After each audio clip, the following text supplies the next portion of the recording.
Hello everybody, I hope you are well. In today's clip, once more, Shifu Cameron Hurst takes me through some of the fundamentals of Northern 7-star praying mantis. Today we look at one of their reversal drills, which effectively is a form of sticking hands. What I found fascinating about this was its similarity to Aikido techniques like Ikkyo, and of course all the techniques that grow out of Ikkyo like Kaitanagi and Nikkyo, Sankyo, etc, etc. Something I wish we had more of in traditional Aikido training is these kind of connection and sensitivity drills. This is fairly simple, and I think it's well worth playing with it, even if you adapt it and effectively make it an Ikkyo with a counter strike and then responding with another Ikkyo, just to kind of Aikidoize what he's showing us. Have a look, have a play with it. If you decide to adapt it and do something different, we'd love to see what you're doing. Post something in the comments, and of course we'd feature it any video that we think is interesting. As always, if you found this video useful, smash that like button. Don't forget, click the little bell thing so you get the notifications, and enjoy the clip.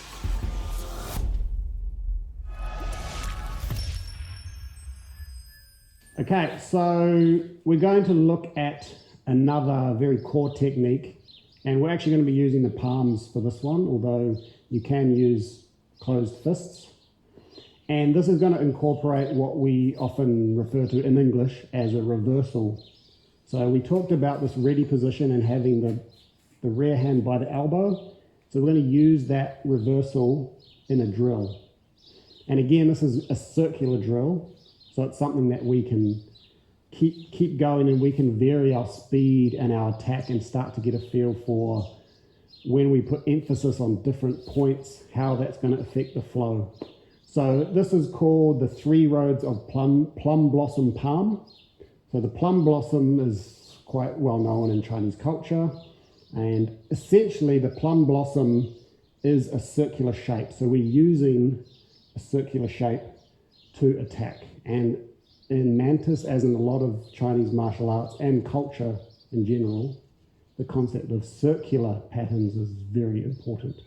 You know, you have yin yang, which is, you know, the dark into light, and it's a continuous cycle. You have day and night. Everything is cycles in nature, and that reflects in the culture and obviously in the martial arts. So we use a circular pattern. So from our ready position, and if I do it front on, what we're going to do is we're going to do a circle like we're driving a car and we're turning the wheel. Okay, so from here we're going 1, 2, 3. Yep, that's our first of the 3 roads of the plum blossom. So this is called a millstone palm. And a millstone is what they used to grind the grain. So our hands are essentially staying in a horizontal plane, and we're coming around like that. Okay? Yep, 1, 2, 3. Good. Then from there, we're going to come up the back, and we're doing a reversal where we come the other way, and we use the inside of the palm. So both of those have been horizontal. Now the third one is going to be in this plane. From here, we're going to push, and in the drill we would normally come up onto one leg, and then this is coming around over the top. So this is called the turning the heavens palm. You're flipping over. Okay, so from here, we're going millstone palm, then we're reversing here, then over the top. Okay, then we're just going to reset, and we try it again. Come around this way, we come up the back of the elbow. Yep, and this is where we start to incorporate our soft and flexible elbows. Then we're pushing and over. So in a drill with 2 people, we practice it by itself first when you're first learning. Then once you can actually do the movement, we're going to do it as a 2-person circular drill. So if you're punching with your right hand, I'm leaving a window, I'm coming here. That was the first one. He's blocking with the other hand. And I'm coming up the back, and I'm pivoting around my elbow here. Then you're going to block with this hand. This is where I come in this plane, push down and over. Okay, so if you try that, I'm coming in with my right hand. So you're coming, leave a window, remember? I'm punching to your face.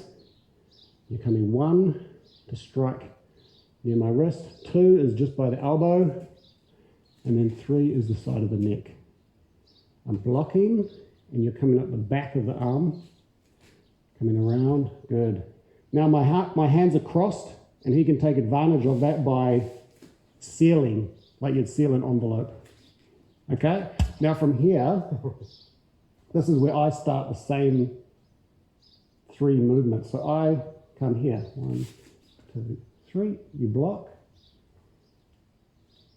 Number 2, and over. Now from here, you just go straight from there. 1, 2 to the elbow, 3 to the neck. Reverse it, yep, up the back of the arm, push down, over. I'm deflecting, that's when I'm going into the start of my section. You block, there, you block. Yeah, because if I grab, you're not going to be able to block with this hand. Your arms start to get crossed, here, boom. Okay, then you go again. So it's a circular drill, up the back of the arm there. Yep, see here, you clear that hand, yep, that's it. I'm crossed, push over, and I'm coming here, boom, there, okay, block, there. Okay, so it's the circular drill. We're doing exactly the same movement. 1, 2, 3, and we can continue. And what you'll notice is the reversal, if you come in from this block here, if he's blocking hard, he can push my arm away and essentially divert my center line. And that is where we use soft and flexible elbows. So from the first one, if you block, you start to block, I use that force to essentially come around. Okay, and that's the core of what we're trying to do with soft and flexible elbows, where one, we're absorbing the force. So it could even just be from a straight kind of bridge position. I'm feeling his force, and this should be quite familiar to people in Aikido, right? There's a lot of sensing where they're pushing their weight or pushing their force and yielding to that. So I feel you coming in, I can come in with an elbow. And if he's pushing there, you start to do that, then I just come under. And then I can come back around.